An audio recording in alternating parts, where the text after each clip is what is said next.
L'écran holographique projetait la danse lente et éternelle des torpilles silencieuses dans le gouffre. Une litanie géologique qu'Elara était la dernière à réciter. Mes doigts, marqués de cicatrices pâles laissées par les commandes du submersible, effleuraient les contours froids des données. Sigma 7, trajectoire nominale, température du noyau stable. Rien ne changeait jamais. Les lumières basses de la salle de contrôle sculptaient des ombres longues sur les consoles, reflétant l'état de mon propre esprit. Un paysage déserté où seul brûlait cette obsession. Prouver qu'il existait autre chose que le vide stérile. Justifier chaque souffle volé à Éden. Le silence était un poids physique. Il rappelait celui du tribunal, le regard lointain et glacé du Conseil d'Éden projeté sur l'écran du Cognet. Hérésie par falsification des données. Il n'avait même pas prononcé le mot « exil ». Il m'avait simplement effacé, relégué ici, au bord de ce gouffre, pour que je meure en silence avec mes fantasmes. Je fixais Sigma 7, ce point bleu froid descendant sa pente gravimétrique millimétrée. Ma falsification, ce désespoir idiot, rongeait encore. J'avais voulu une réaction, j'avais obtenu l'oubli, puis la trajectoire trembla. Un écart infinitésimal, une déviation de 0,3 degrés. Mon souffle se coinça. Une anomalie sismique? Le modèle prévoyait un virage dans 7 minutes, 32 secondes. Pas maintenant. Le point bleu sur l'écran thermique vacilla, puis se stabilisa sur une nouvelle course. Une ligne droite. Parfaite. Implacable. Il ne descendait plus. Il se dirigeait droit vers moi. L'alarme stridente déchira le silence. Sur l'écran, la signature thermique de la torpille Sigma 7 venait de virer du bleu au rouge vif, traçant une ligne droite et implacable vers le cœur de l'observatoire. La chose gisait dans le sas d'analyse, un cylindre de basalte lisse de 3 mètres, craquelé par l'impact. Ce n'était pas de la roche. Sous la poussière, une membrane pulsait faiblement, d'un noir huileux. Je m'approchais, le bruit de mes pas, étouffé par le bourdonnement des systèmes en détresse. L'alarme hurlait encore quelque part, lointaine. L'air sentait l'ozone brûlé et une autre odeur, terreuse, organique. Mes mains, couvertes de poussière d'isolant, se posèrent sur la surface. Elle était tiède. Une vibration sourde, rythmique, traversait la coque. Mon scalpel vibro-chirurgical geignit dans le silence relatif. Je l'enfonçais dans une fissure. La membrane céda avec un déchirement humide. Pas minéral. L'ouverture exuda un fluide visqueux, incolore et inodore. Les scanners portatifs s'affolèrent, affichant des chaînes carbonées complexes, des structures cellulaires organisées. J'élargis la brèche. La lumière vacillante de secours révéla l'intérieur. Ce n'était pas une machine. Des faisceaux fibreux s'entrelaçaient comme des tendons. Des poches membraneuses contenaient des fluides aux densités distinctes. Et au centre, protégée par une cage de chitine noire, une masse pulsatile, striée de veines bleuâtres, une structure en forme de cœur, une architecture biologique d'une complexité folle, parfaite, surgie des profondeurs absolues. La torpille n'était pas un projectile, c'était un conteneur, un véhicule. Mon doigt tremblant effleura la structure en forme de cœur, froide et lisse. Une offrande. Le mot s'imposa dans son esprit avec la violence d'une révélation. Si c'était une offrande, à quelle horreur ou à quel dieu des abysses était-elle donc destinée? Les sirènes hurlantes de l'observatoire n'étaient rien face au grattement métallique des combinaisons d'assaut sur les parois. Ils étaient déjà à l'intérieur. Mes doigts, encore engourdis par la révélation, se refermèrent sur l'échantillonneur. Le cœur biologique y palpita faiblement, une lueur bleutée dans le tube de confinement. Une offrande. La preuve, il fallait fuir. Je dévalais le couloir technique, mes semelles glissant sur le plancher mouillé de condensat. Les voix résonnaient derrière moi, froides et modulées par les synthés vocaux. Elara avance, cessez votre résistance. Un embranchement, à gauche, les quartiers, un piège. À droite, les sas de maintenance. Un risque. Le grattement se rapprochait. Je pris à droite. Une silhouette émergea de l'ombre des conduits, main levée, Kael Ren. Son visage était une page blanche de terreur. Ils ont scellé le poste de commande. Ils purgent toutes les données. Je le bousculais presque. Tu vas les aider? Il secoua la tête, un mouvement saccadé. Ses yeux se posèrent sur l'échantillonneur. sur la lueur bleue. Une étincelle inaquie, brûlant la peur. Par ici. Il m'entraîna dans un boyau d'accès étroit et puant l'ozone brûlé. Le bruit des poursuivants s'atténua, couvert par le gémissement des pompes. Nous débouchâmes dans le hangar au bathyscaphe. Le Nautilus était là, cicatrisé et fidèle.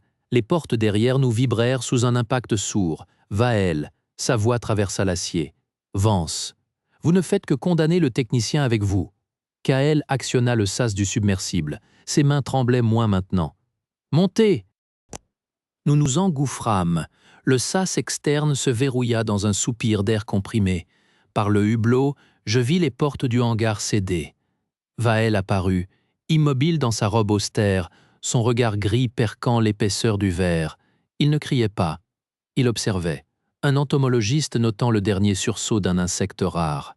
Alors que les verrous hydrauliques du Nautilus lâchaient, Kael me jeta un regard torve depuis le poste de pilotage. Ils ne nous laisseront jamais remonter. La seule issue est en bas.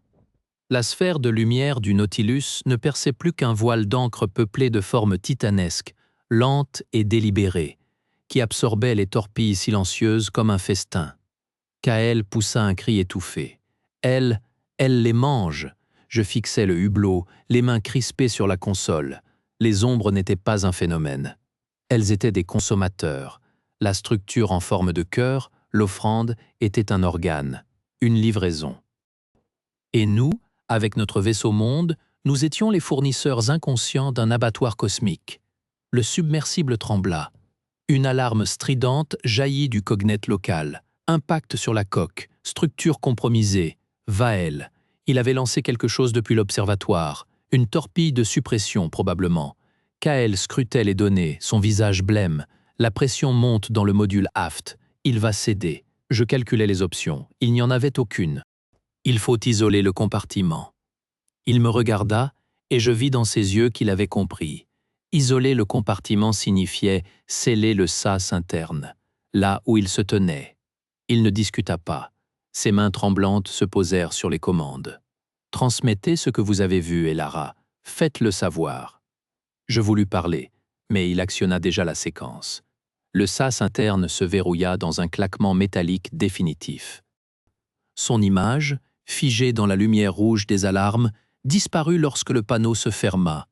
Le corps de Kael disparut dans le noir. Seul dans la capsule déformée, le souffle court, Elara fixa les ombres. Elle était devenue la gardienne du plus grand secret de l'univers. L'humanité était l'intrus.